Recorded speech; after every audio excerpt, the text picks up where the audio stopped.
حضرت ابو لبابہ بن عبد المنذر رضی اللہ تعالیٰ عنہ سے روایت ہے کہ نبی صلی اللہ علیہ وسلم نے فرمایا، جمعے کا دن تمام دنوں کا سردار ہے، اللہ کے ہاں اس کی عظمت سب سے زیادہ ہے، وہ تو اللہ کے ہاں عید الاضحیٰ اور عید الفطر کے دن سے زیادہ عظمت والا ہے۔ اس میں 5 باتیں ہیں جو اس کی افضلیت کا باعث ہیں۔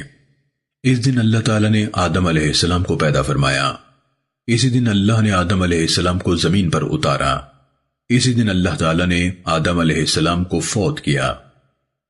اس دن میں ایک ایسی گھڑی ہوتی ہے کہ اس میں بندہ اللہ سے جو کچھ مانگے اللہ اسے وہی کچھ دے دیتا ہے جب تک کسی حرام چیز کا سوال نہ کرے۔ اسی دن قیامت قائم ہوگی، ہر مقرب فرشتہ، آسمان، زمین، تمام ہوائیں، پہاڑ اور سمندر جمعے کے دن سے ڈرتے رہتے ہیں۔ سنن ابن ماجہ حدیث نمبر 1084۔